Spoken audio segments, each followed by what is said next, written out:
जो इनकाउंटर हुआ उस पर आपने सवाल भी उठाया है ट्वीट कर, क्या है इसका काउंटर कि यूपी पुलिस। देखिए, ये उत्तर प्रदेश के मुख्यमंत्री की जो ठोक दो की पॉलिसी चल रही है पिछले कई सालों से, वो उसी का एक एग्जाम्पल है। और हम बार बार कह रहे हैं बीजेपी से, प्रधानमंत्री से और उत्तर प्रदेश के योगी आदित्यनाथ मुख्यमंत्री से कि आपकी ठोक दो की पॉलिसी संविधान के खिलाफ है। आप उत्तर प्रदेश को चलाइए संविधान से, रूल ऑफ लॉ से चलाइए, रूल बाय गन से मत चलाइए। क्योंकि एक बार अगर कोई गलत चीज का आप आगाज कर देंगे तो वो गलती चलते रहेगी और कोई भी किसी को उठाकर गोली मार देगा। अब आप हमको ये बताइए कि अगर उन दो लड़कों की बहन वो वीडियो जारी नहीं करती कि मेरे दोनों भाई को और एक परिवार के शख्स को सुबह 4 बजे पुलिस आकर उठाकर लेकर गई, तो क्या होता था अभी तक। और दूसरा है कि पुलिस को ये बताना चाहिए था कि उनको अरेस्ट बताना चाहिए था, अरेस्ट भी नहीं बताए। और फिर जहां पर हादसा हुआ और उससे 70 किलोमीटर दूर ले जाकर हथियार छुपाता है अपना, और फिर जहां पर ये एनकाउंटर होता है वो कितनी दूर है उस हथियार दस्तियाब करने की जगह से। तो ये सरासर गलत है। ये एक संविधान की धज्जियां उड़ाई जा रही हैं।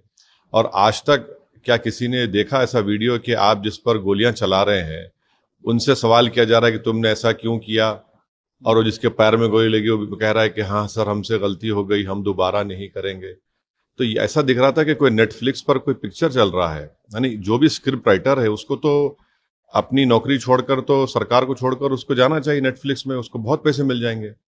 और दूसरा ये कि हम तो स्पोर्ट्स मंत्री से अपील करेंगे कि जो निशाने पे मार रहे हैं, 200 एनकाउंटर ऐसे निशाने पे मारे हैं, इनको ओलंपिक भिजाइए, भारत को गोल्ड मेडल सिल्वर मेडल ला लेंगे। एक मजाक बना के रख दिए। अच्छा, बहरेच में जो बाद में जो हिंसा हुई, दुकानें जलाई गई, अस्पताल जलाया गया, शोरूम जलाया गया, आपने कितनों गिरफ्तार किया। ये आप रिवेंज की जो सियासत राजनीति कर रहे हैं, इससे किसी का फायदा होने वाला नहीं है। गोपाल मिश्रा की यकीन हत्या हुई है, इससे कोई इनकार नहीं कर सकता, मगर आप ले जाकर गोली मार देंगे।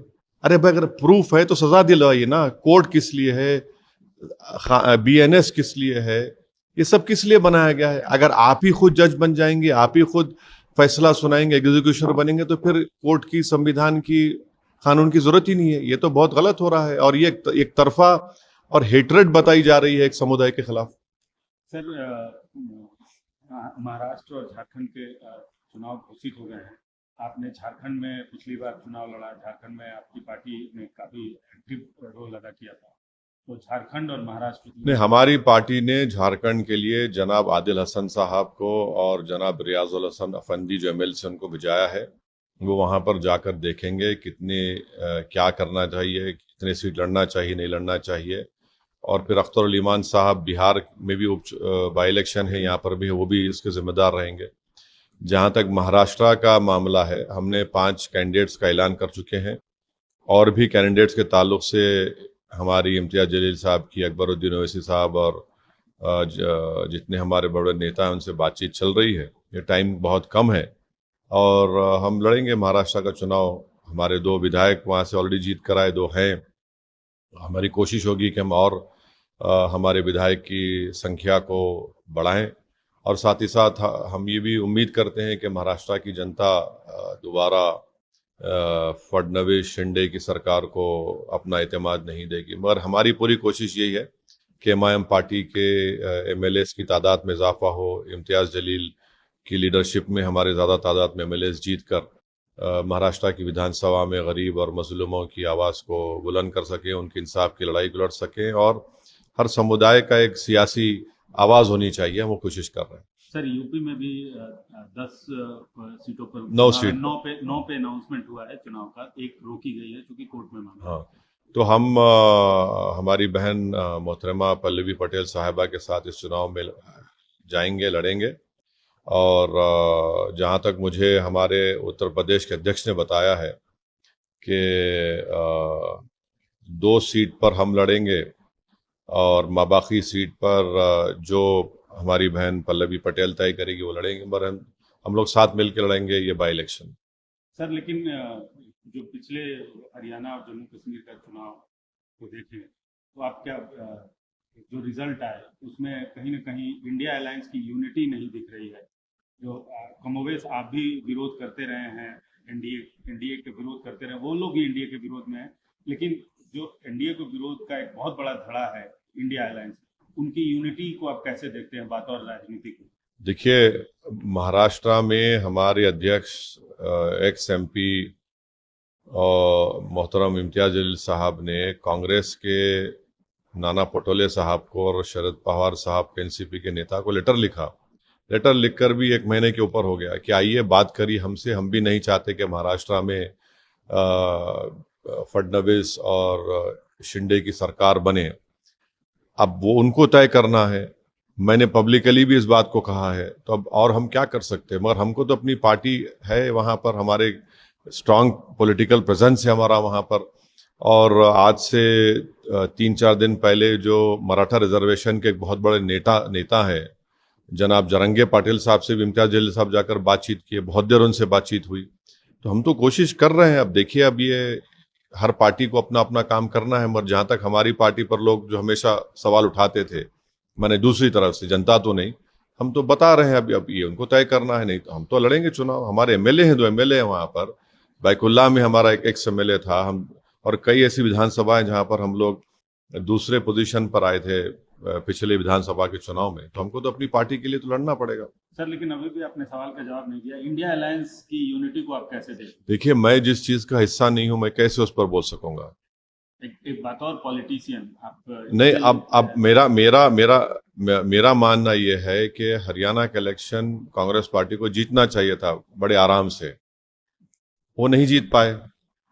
तो उसके क्या कारण है, उसके क्या रीजंस है, उनको तय करना है। मगर मुझे तो ये समझ में आ रहा था कि उनको जीतना चाहिए था, मगर वो नहीं जीत पाए। तो जाहिर है ये तो उनको इंट्रोस्पेक्ट करना पड़ेगा।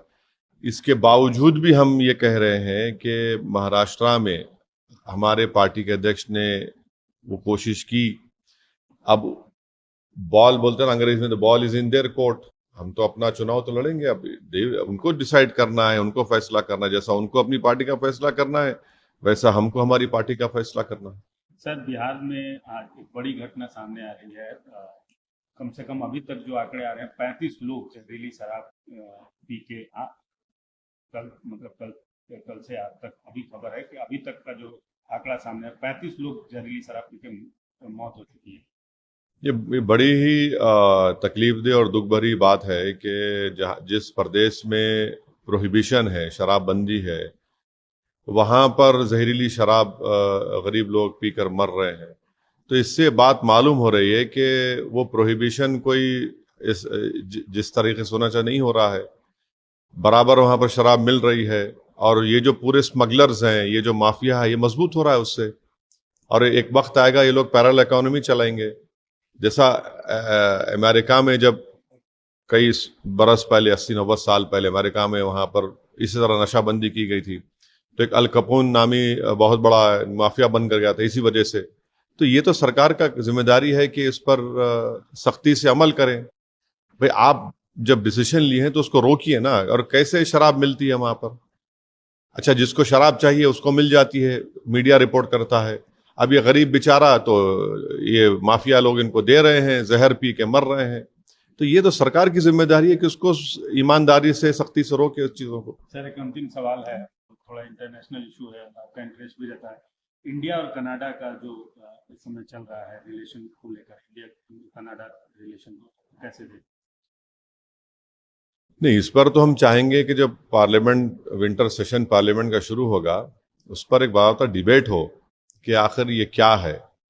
और उससे गंभीर जो है वो अमेरिका का है कि हमारे एक शख्स को उन्होंने चेक रिपब्लिक से पकड़ लिया, और फिर हमारा भारत का एक हायर ऑफिसर्स का डेलीगेशन यूएस भी गया। तो ये बड़ा खतरनाक है कि जो भारत का एक नागरिक है, अगर वो बेकसूर है, तो नरेंद्र मोदी और सरकार को बोलना चाहिए कि जो चेक में पकड़ा गया उसको फौरन अमेरिका से हम डिमांड करेंगे, छोड़े उसको। आखिर ये क्या हो रहा है, कैसे हो रहा है कि हमारा अमेरिका ब्लेम करता है कि किसी ने वहां पर असैसिनेशन के लिए $15,000 दिए, और जिसको दिए वो FBI का एजेंट था। तो ये बड़ा ही ठीक ठीक बात नहीं है जब हम अमेरिका को अपना स्ट्रेटेजिक रिलेशनशिप हमारी उनसे है और उन्हीं की सरजमीन पर इस तरह का वो कह रहे हैं और फिर हमारा एक भारत का नागरिक पकड़ा जाता है और फिर वो किसी का एक नाम भी देते हैं उनके उस डॉक्यूमेंट्स में।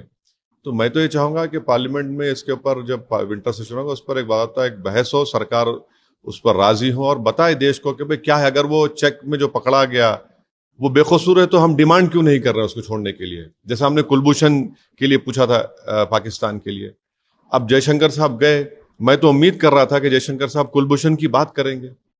कुलभूषण के परिवार के लोग बड़ी उम्मीद से देख रहे थे जयशंकर साहब को कि जब वो शंघाई कोऑपरेशन काउंसिल में गए हैं तो कम से कम पाकिस्तान की सरकार को बोल देते कि आप हमको कुलभूषण हमको हवाले करिए, तो वो भी नहीं बोला जा रहा है।